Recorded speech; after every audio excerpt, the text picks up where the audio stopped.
बिहार में 7वें दौर का शिक्षक नियोजन अगले महीने से शुरू होने जा रहा है। जी हां, बहुत बड़ी खबर इस वक्त आपको बता रहे हैं। नियोजन को लेकर शिक्षा विभाग से जी बिहार झारखंड को अहम जानकारी मिली है। 7वें दौर के शिक्षक नियोजन में आवेदन लेने की प्रक्रिया पूरी तरह से केंद्रीयकृत होगी और इसका फायदा यह होगा कि अभ्यर्थियों को आवेदन देने के लिए नियोजन इकाइयों के चक्कर नहीं लगाने होंगे। अभ्यर्थी जिन जिलों की नियोजन इकाइयों के लिए आवेदन भरना चाहेंगे उन्हें ऑनलाइन ही आवेदन की सुविधा मिलेगी। शिक्षा विभाग केंद्रीयकृत आवेदन प्रणाली पर गंभीरता से विचार कर रहा है और जल्द ही इस पर फैसला भी ले लिया जाएगा।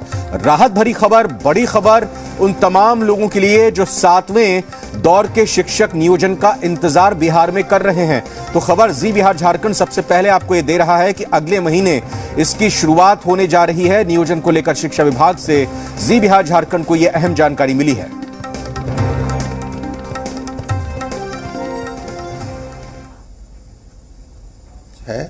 कि जो अगले चरण का हम नियोजन करें वो कैंडिडेट्स की परेशानी को देखते हुए आवेदन लेने की प्रक्रिया को केंद्रीकृत कर दिया जाए।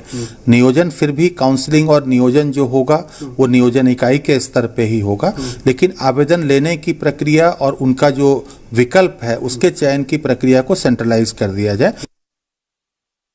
हमारे यहाँ उच्च माध्यमिक में 3 संकाय हैं, विज्ञान, कला और वाणिज्य।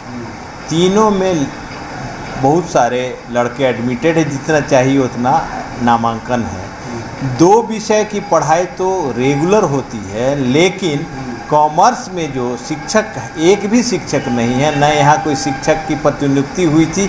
एक शिक्षक की प्रतिनियुक्ति हुई थी, उसके प्रतिनियुक्ति को फिर रद्द कर दिया गया और रद्द करने के पश्चात कोई शिक्षक यहाँ आया नहीं। देखिए, हम स्टेट 19 क्वालिफाइड अभ्यर्थी आशीष हैं और शिक्षा विभाग में हम हमेशा जाते रहते हैं। सचिवालय में भी दीपक सर से मिलते रहते हैं और जी मीडिया को हम बहुत बहुत धन्यवाद देते हैं कि जो स्टेट 19 जितने भी क्वालिफाइड अभ्यर्थी हैं इनकी आवाज़ को बुलंद कर रहे हैं और सरकार से प्रश्न करते हैं और शिक्षा विभाग से प्रश्न करते हैं। इसके लिए हम बहुत बहुत धन्यवाद देते हैं। और साथ ही जो जी मीडिया की तरफ से जो जानकारी मिली हम लोगों को, जो स्टेट 19 जो 7th फेज होगा वो ऑनलाइन और सेंट्रलाइज होगी।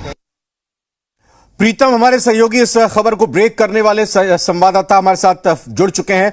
प्रीतम, 2 महत्वपूर्ण बातें, पहली ये कि 7वें नियोजन की प्रक्रिया की शुरुआत अगले महीने से होगी और दूसरी बड़ी बात ये कि चक्कर नहीं लगाने पड़ेंगे। हर जिले के अब सेंट्रलाइज्ड, केंद्रीयकृत की जा रही है। ऑनलाइन ही आप घर बैठे कर सकते हैं पूरी प्रक्रिया के लिए अप्लाई। जी बिल्कुल रविंद्र, ये बड़ी खबर है। दरअसल रविंद्र क्या है कि अब तक बिहार में जो 6 दौर का नियोजन जो हुआ है उसमें बुनियादी दिक्कत ये होती थी कि अगर कोई एप्लीकेंट पटना का है तो उसे फॉर्म भरने के लिए अगर वो बांका में अपना नियोजन चाहता है या फिर भागलपुर में अपना नियोजन चाहता है तो उसे जो दूसरी जगह है, जो दूसरी नियोजन इकाई है, उसका चक्कर लगाना होता था। लेकिन अब शिक्षा विभाग इस बात पर गंभीरता से विचार कर रहा है कि क्यों नहीं जो सारी प्रक्रिया है वो ऑनलाइन हो और वो सेंट्रलाइज्ड हो।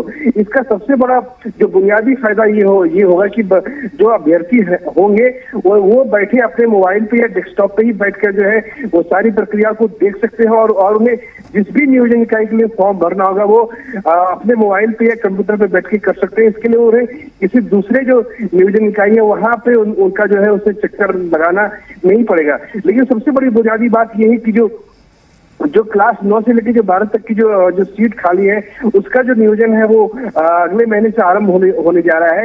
एक जो विभाग से जो जानकारी मिली है उसमें ये भी बात है रविंद्र, जो और एक महत्वपूर्ण बात ये है कि अब तक क्या होता था कि जिस नियोजन इकाई में नियोजन हो जाता था तो जो वेटिंग लिस्ट होती थी या जिनका नियोजन नहीं हो पाता था उनके लिए जगह समाप्त कर दी जाती थी। लेकिन इस बार क्या होगा कि एप्लीकेंट ने जिस भी नियोजन इकाई के लिए अप्लाई किया है अगर वहां पर उनका नहीं हो पाया तो सामने एक अलग कॉलम बनाया जाएगा और वो कॉलम कहलाएगा वेटिंग लिस्ट कॉलम। यानी अभ्यर्थियों को ये पता होगा कि अगर हमारा यहाँ पे नहीं हो पाया तो हमें वेट करना पड़ेगा और जैसे ही एप्लीकेंट वहां से हटेंगे या जिनका चयन हुआ है अगर वहां से वो चले जाएंगे तो जो जगह खाली होगी तो वेटिंग लिस्ट में जिसने जगह बनाई है उसको वहां पे भरा जाएगा। बहुत बहुत धन्यवाद इस खबर पर विस्तार से जानकारी देने के लिए प्रीतम आपका।